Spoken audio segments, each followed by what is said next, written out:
Annoncez à tous les peuples, Jésus-Christ est vivant.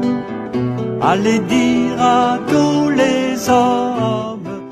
Café Jubilé 2025.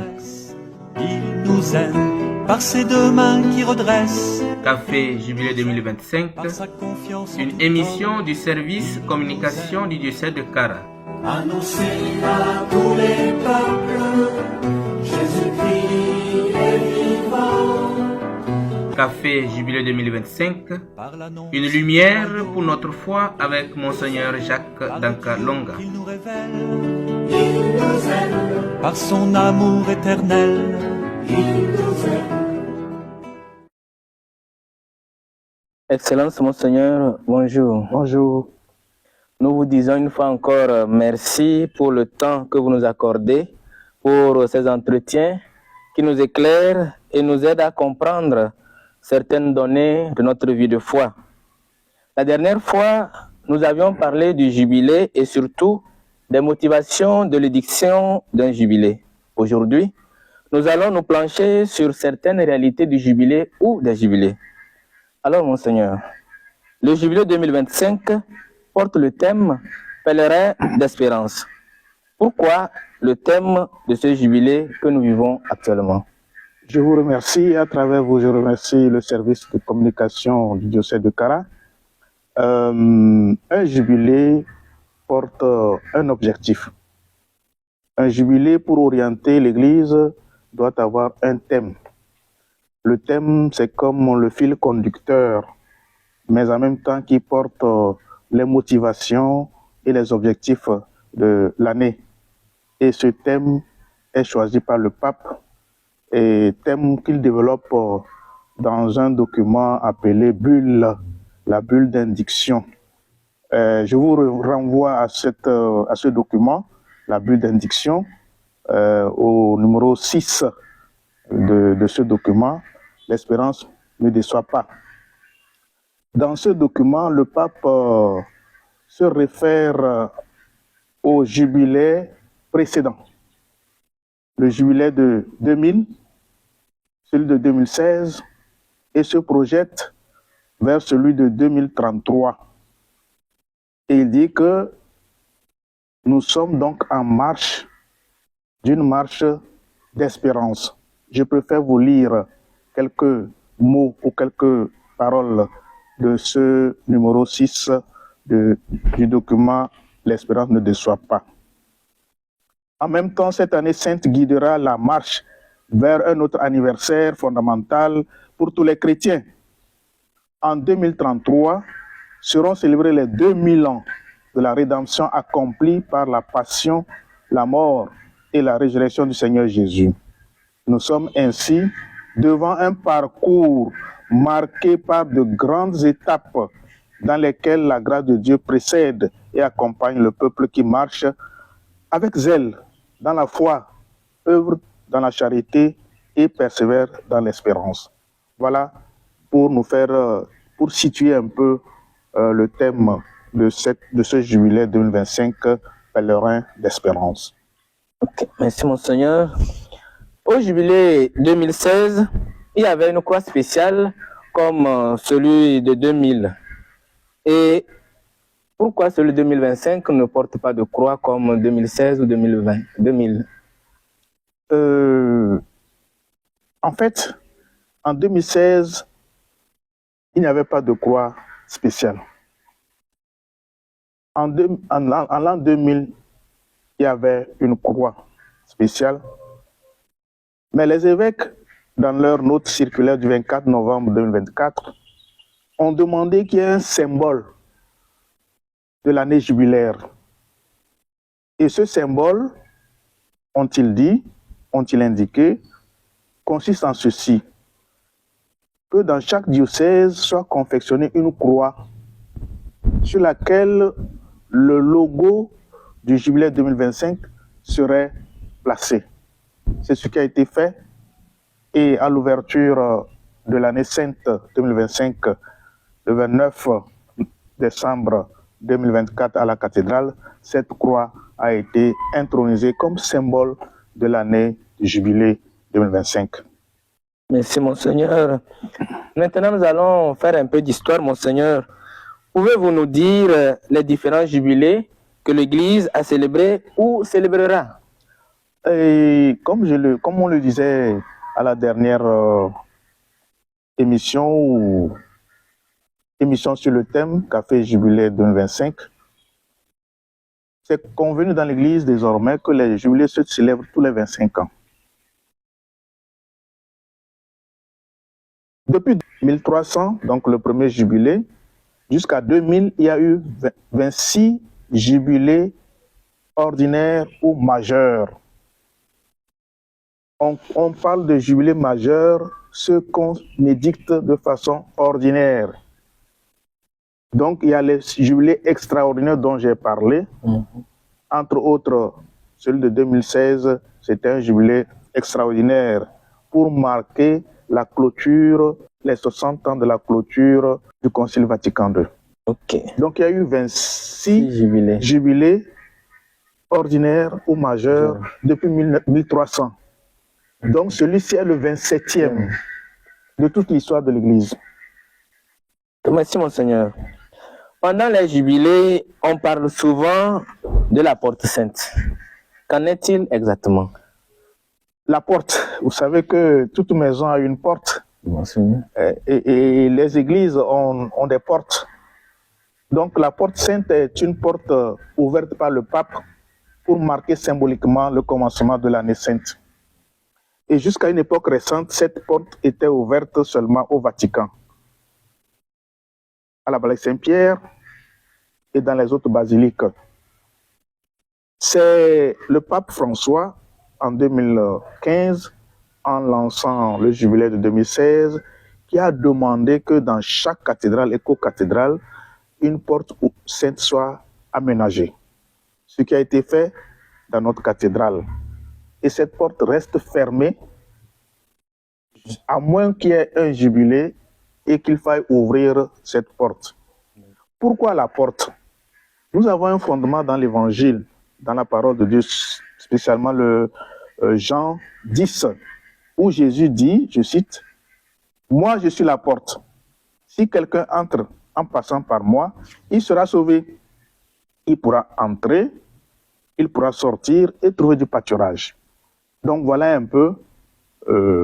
Et si on veut insister encore, Jésus est celui par qui toute personne humaine peut avoir accès au Père. Voilà.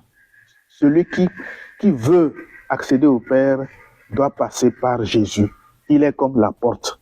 Et donc la porte sainte symbolise Jésus, par qui tout homme peut obtenir le salut, par qui tout homme peut entrer au paradis, au ciel. Ciel, paradis, dont l'Église est le symbole sur la terre. Vous voyez, quand quelqu'un décède, il a été baptisé, on l'amène d'abord à l'Église et on l'accueille au seuil de l'Église. Et on dit que ton entrée dans cette maison soit le symbole de ton entrée au ciel. Que Dieu t'ouvre les portes du ciel. Voilà.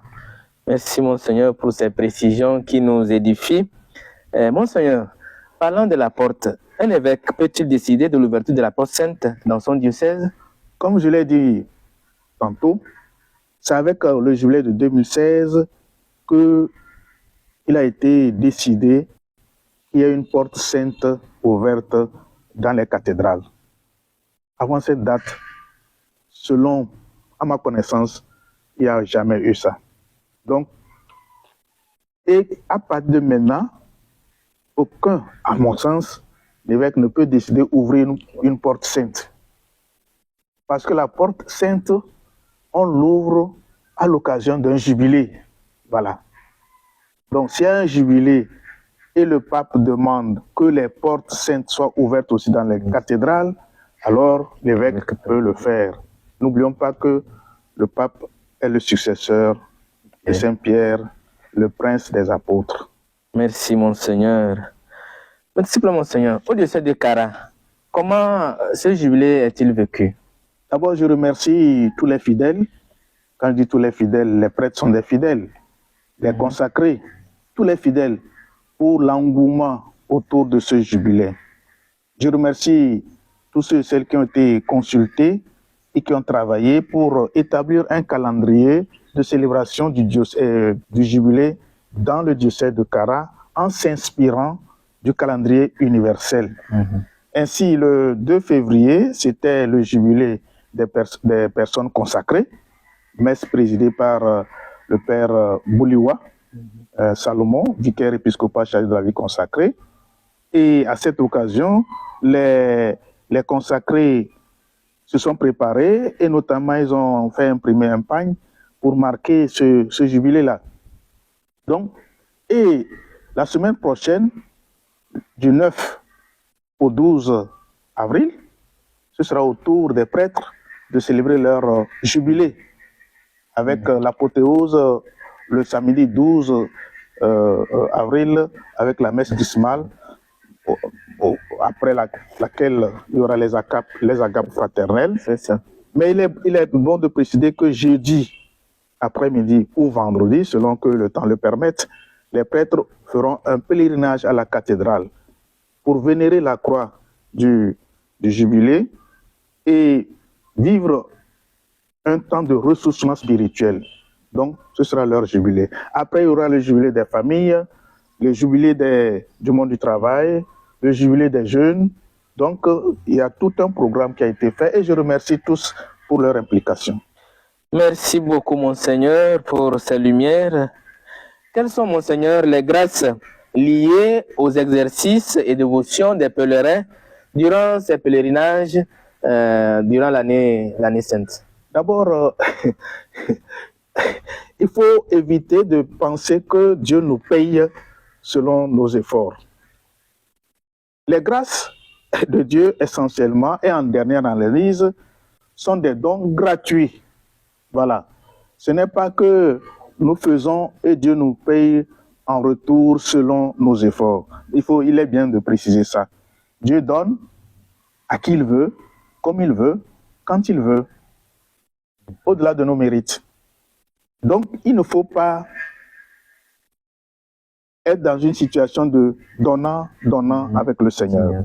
Parce qu'aucun de nous ne peut mériter, quels que soient ses efforts, aucune grâce de Dieu. Par exemple, l'Eucharistie, qu'est-ce qui peut nous faire mériter de recevoir le corps et le sang de Christ?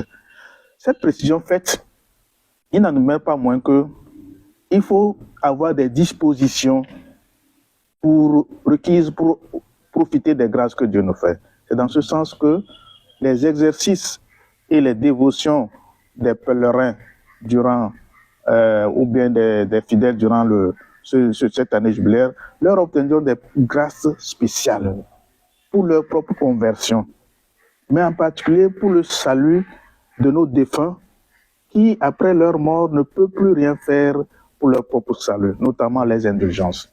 Voilà, les indulgences sont une grâce particulière liée à un jubilé. Merci. Justement, Monseigneur, parlant des indulgences, on parle d'indulgences plénières, partielles. C'est quoi exactement? Essentiellement applicable aux défunts, les indulgences ou une indulgence plénière est une grâce du jubilé qui libère le défunt de tout ce qui reste des conséquences du péché. Vous savez, quand vous vous confessez, Dieu vous pardonne, mais il y a une pénitence à accomplir pour réparer. Or, ce n'est pas sûr que après notre confession, après nos confessions, que nous réparons tout le mal que nous avons fait. C'est pourquoi le purgatoire est un temps d'achèvement, de purification pour entrer au ciel. Donc les indulgences abrègent, si on peut dire, abrègent ce temps-là. Donc les indulgences plénières abrègent ce temps-là de présence au purgatoire. C'est pourquoi j'encourage vivement les fidèles à prendre en compte la dimension purgatoire de notre vie. L'Église a trois dimensions ou trois aspects. L'Église militante ou combattante, c'est nous. L'Église purgante, c'est ceux qui sont au purgatoire. Et l'Église triomphante, nous sommes tous ensemble Église. Donc, nous devons penser à nos frères et sœurs défunts.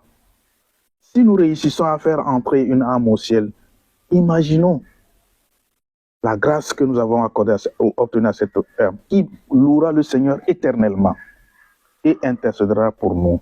Je précise que les âmes du purgatoire sont déjà des âmes saintes. Seulement, elles attendent un peu. Je vous souhaite de vous trouver au moins au purgatoire après votre mort. Avec ce souhait, j'implore la bénédiction sur vous tous, au nom du Père et du Fils et du Saint-Esprit. Amen. Merci, Monseigneur, pour l'interview accordée et nous vous souhaitons une bonne montée vers Pâques. Merci à vous et joyeuse Pâques en anticipation. Merci. Annoncez à tous les peuples, Jésus-Christ est vivant.